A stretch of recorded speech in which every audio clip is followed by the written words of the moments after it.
आज भारत जोड़ो यात्रा अरुणाचल में आई और आपने प्यार भरा ये मेरा स्वागत किया, इसके लिए दिल से आप सबको बहुत बहुत धन्यवाद।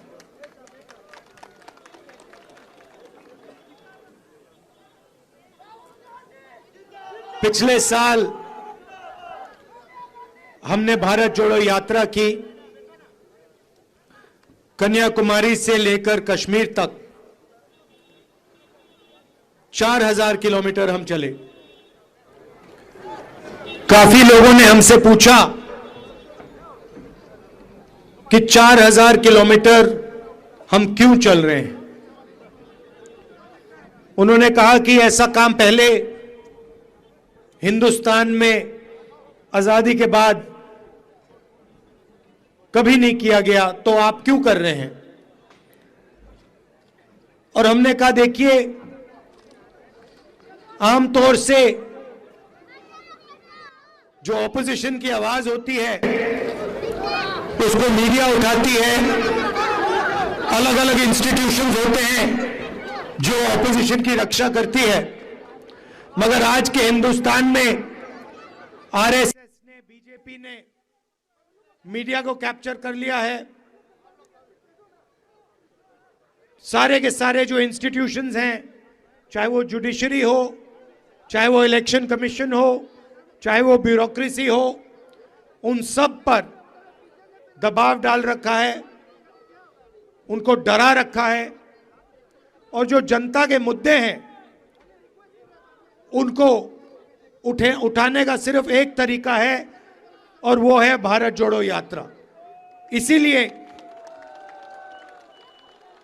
भैया ये अपने सीआरपीएफ वालों से कह दो कि तमाशा ना करो, तमाशा कर दो। तो जनता की जो आवाज है उसको उठाने का सिर्फ एक तरीका है और वो है भारत जोड़ो यात्रा, और जनता के बीच में जाकर उनका हाथ पकड़कर उनकी आवाज उठाना। जब हम चल रहे थे, काफी लोगों ने हमें कहा कि देखिए, आप कन्याकुमारी से कश्मीर चले हो, साउथ इंडिया से नॉर्थ इंडिया चले हो, मगर नॉर्थ ईस्ट का क्या होगा, अरुणाचल का क्या होगा, मणिपुर का क्या होगा, नागालैंड, असम, उड़ीसा, झारखंड, छत्तीसगढ़, इन स्टेट्स का क्या होगा। और बहुत सारे लोगों ने कहा कि आपको ईस्ट वेस्ट यात्रा करनी चाहिए। सही? इसीलिए हमने भारत जोड़ो न्याय यात्रा ईस्ट से वेस्ट अब शुरू की है। अब सवाल था कि ये कहां से शुरू हो, और मैंने सोचा कि हम मैसेज देना चाहते हैं कि जो नॉर्थ ईस्ट के स्टेट्स हैं, चाहे वो छोटे हों, उनकी जगह, उनकी इंपॉर्टेंस सबसे बड़े स्टेट जितनी होनी चाहिए। उनका कल्चर है, उनकी हिस्ट्री है, उनकी भाषा है, उनका जीने का तरीका है। इन चीजों से हिंदुस्तान बहुत कुछ सीख सकता है।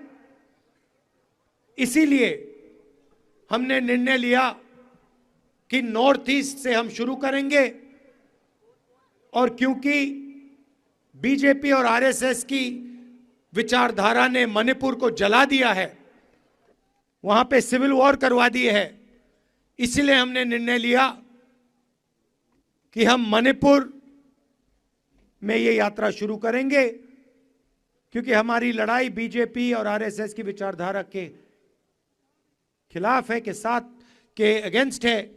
इसीलिए हमने मणिपुर में यात्रा शुरू की। मणिपुर से नागालैंड गए, नागालैंड से असम, अब असम से हम अरुणाचल आए हैं। अरुणाचल की हालत आप जानते हो, भ्रष्टाचार, बेरोजगारी, महंगाई। सही है, जो आपका पैसा है, जो आपसे जीएसटी लेकर दिया जाता है, उसका फायदा आपको नहीं मिलता। सड़कों पे हम चल रहे हैं, खड्डे हैं, सड़क नहीं है। तो ये बातें हम उठाना चाहते हैं। आमतौर से हमारा 8 घंटों की यात्रा होती है एक दिन में, सुबह से शाम तक चलती है। हजारों लोगों से मिलते हैं, आपकी बात सुनते हैं, लोग सेल्फी लेते हैं। सेल्फी का टाइम है। तो 8 घंटों के बाद शाम को हम आपके साथ ऐसे 15 मिनट भाषण करते हैं। हमारा लक्ष्य, जो आपके सामने कठिनाइयां हैं, जो आपके साथ अन्याय किया जा रहा है, जो आपके दिल में है, उसको सुनने का है और उसको उठाने का है और पार्लियामेंट में रखने का है और बाकी देश को उसके बारे में बताने का है। देश में बीजेपी ने, आरएसएस ने नफरत फैला दी है। एक धर्म को दूसरे धर्म से लड़ाते हैं, एक भाषा को दूसरी भाषा से लड़ाते हैं, एक प्रदेश को दूसरे प्रदेश से लड़ाते हैं और इनका लक्ष्य हिंदुस्तान का धन चोरी करने का है। तो मणिपुर में इन्होंने आग लगा दी और जो मणिपुर का पैसा था उसको ये उठा के ले जाते हैं और चुने हुए 2-3 अपने उद्योगपति मित्रों को दे देते हैं। इसीलिए भारत जोड़ो यात्रा का लक्ष्य सबको एक साथ ले जाने का, जैसे मैंने यात्रा में पहले कहा, नफरत के बाजार में मोहब्बत की दुकान खोलने का हमारा लक्ष्य। आपने इस यात्रा का समर्थन किया, आप हमारे साथ चले, आपने अपनी पूरी एनर्जी हमें दी। इसके लिए मैं दिल से आपको धन्यवाद करना चाहता हूं और आपसे कहना चाहता हूं कि दिल्ली में मैं आपका सिपाही हूं। जो भी काम चाहें आप, जो भी आप रेज करवाना चाहें, जो भी आपकी मुश्किलें हैं, मैं दिल्ली में आपके लिए उठा सकता हूं। आप सबका दिल से बहुत बहुत धन्यवाद। नमस्कार, जय हिंद।